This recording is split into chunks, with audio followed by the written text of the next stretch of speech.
that was a huge shift for me. And then I think for us, rather than like trying to get you to shift. Exactly. I shifted and you naturally started to shift.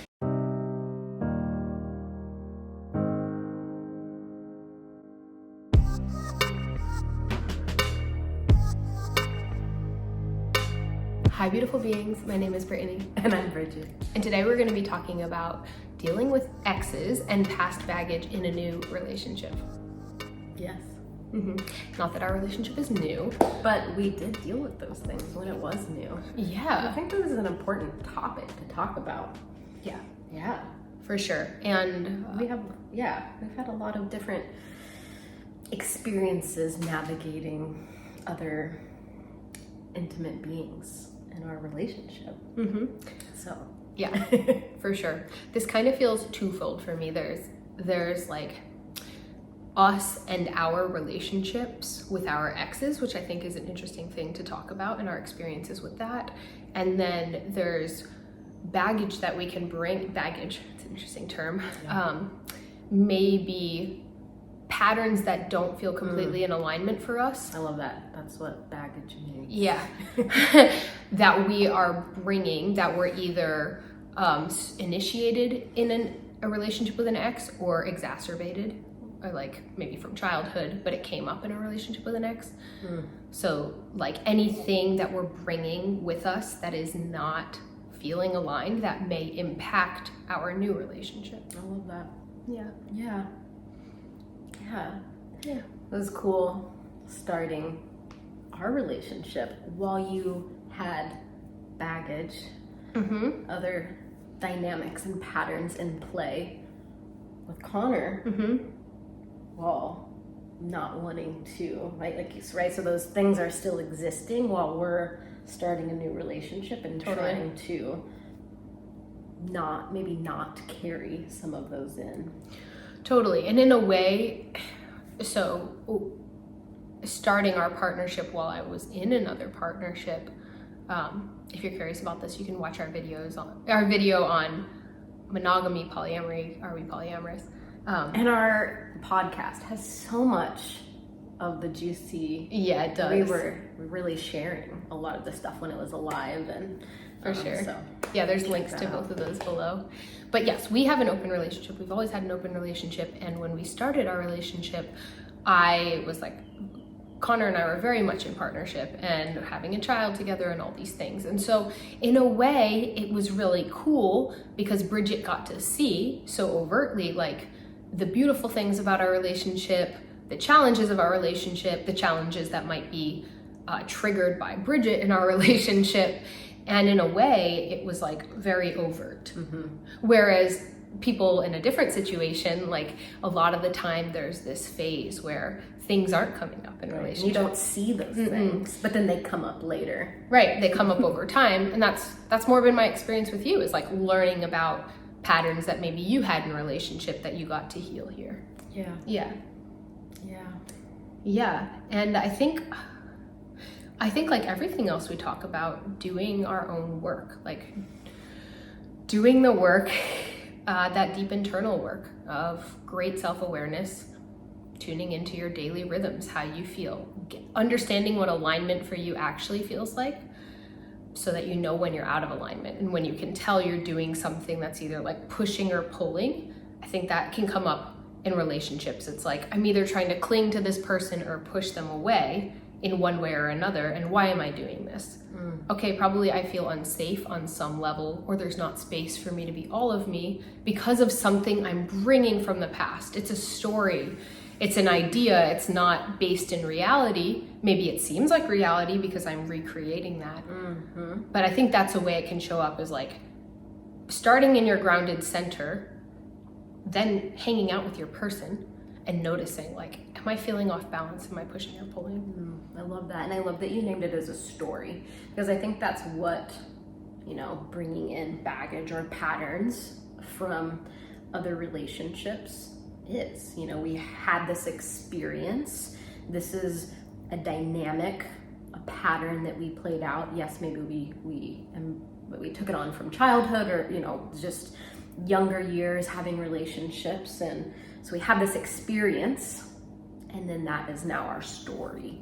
And yeah, it's been so fun getting to witness each other so intimately in this, like, and I want to share this piece, because when we met, when you and I were together, we were like, it was just like this, like, there was so much resonance and so much alignment, right? And I had this experience of you, just like in what to me was like what I knew you as, right? Like very grounded, you felt very aligned to me, we felt so like energetically connected, right? And then getting to, when I started to witness you outside of just our bubble, in your relationship with Connor, and starting to see some of these patterns, and feeling like, oh, like it was a lot to navigate in those moments where I was like, oh, how do we talk about those things? How do I begin to share about them with you in a way that feels like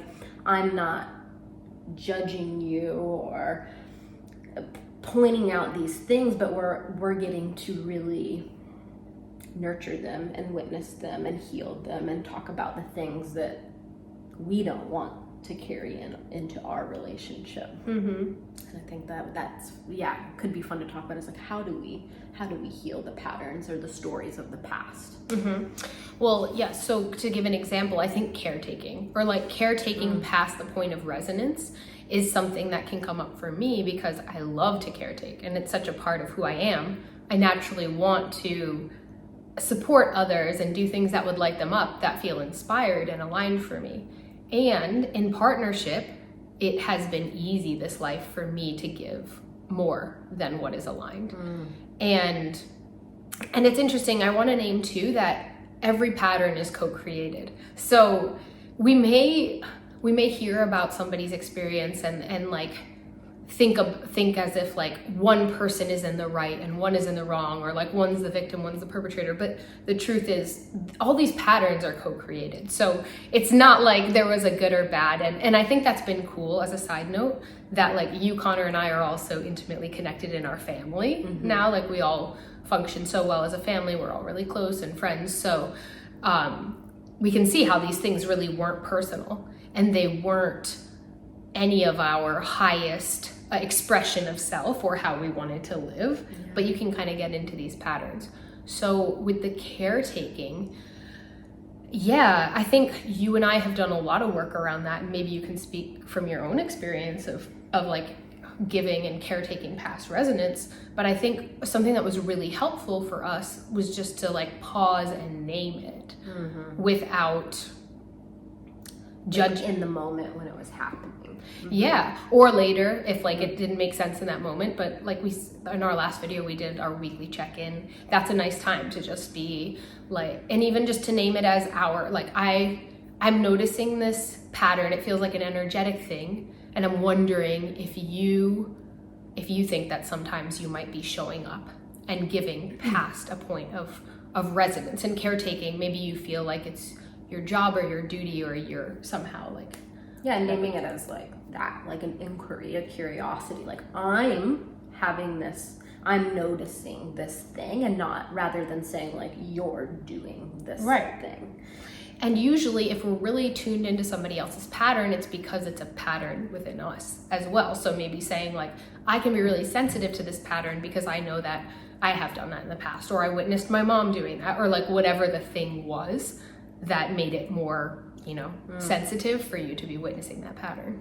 And this is cool. This was one of the cool things about like there being 3 of us in the beginning, because there was this like other dynamic at play where from my experience, I would be witnessing Brittany overly caretake for what I was saying, like overly caretaking past what felt good for her in her relationship with Connor. And then I would start to do that. Right? So I see Brittany doing this thing, and then I'm like, okay, now I need to, because Brittany's not, this wasn't what Brittany was doing, but this was my story, is Brittany's not doing what's fully aligned for her, and she's like caretaking for this thing, and she's not really, caretaking for herself very well. So I need to caretake for Brittany, right? and see show the pattern up and do all this, continues. so, right? Then it's like this thing, because me and Brittany are both caregivers and lovers and love giving of our energy. And, you know, also we were raising a little baby at this time. And so there was a lot of caretaking to do from all angles. And so that was a powerful piece for me, I think, when I was like, okay, I have to stop. Like, even though, like, my story at the time was like, well, I'm doing this because Brittany's doing this and I need to like caretake for her and like pick up the slack or whatever. But if Brittany wasn't doing that, then like, you know, whatever my story was. And I had this moment where I was like, okay, I'm gonna like stop doing that, and I'm really gonna like start to check in with myself and take care of myself and not choose the things that like, because then I was just like bitter, like, oh, like I'm having to give more energy because Brittany's giving more energy to Connor in this way. Right. So once I stopped that narrative in my mind and just really started caretaking for myself and caretaking for you in the ways that felt good for me, just like making sure I was like, cool, does this feel aligned? Do I feel like I'm also taking care of my own needs, Ilya's needs, Connor's, you know, just like considering all things. That was a huge shift for me. And then I think for us, rather than like trying to get you to shift. Exactly. I shifted and you naturally started to shift. And I think this is the key, is like, whenever we notice something external of ourselves, I think it's helpful, especially in a close relationship, to name it in a way that's respectful, to name it in a way that's taking ownership of our story and our perception and being curious. Then to feel the shifts, we do the work on ourselves and notice like, okay, how am I attracting this pattern? How am I showing up in these ways, or ways that may be like bonded with this in some way? And then when we shift, the people around us shift, and the world around us shifts. And and that's true for everything. It is. Like when we shift, everything shifts. When we heal, you know, it's like it always starts with us. Totally.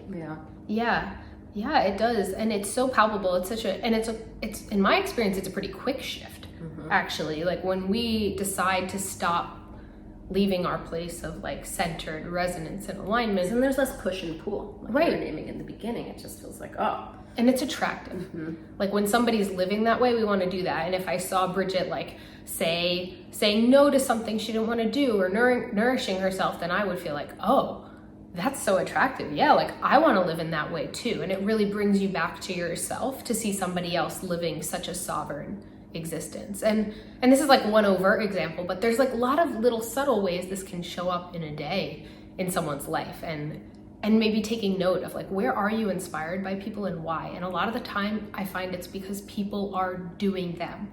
They're following their path. It might be a totally different path than you, but it's hot because they're doing them, and you're like, I want to do me.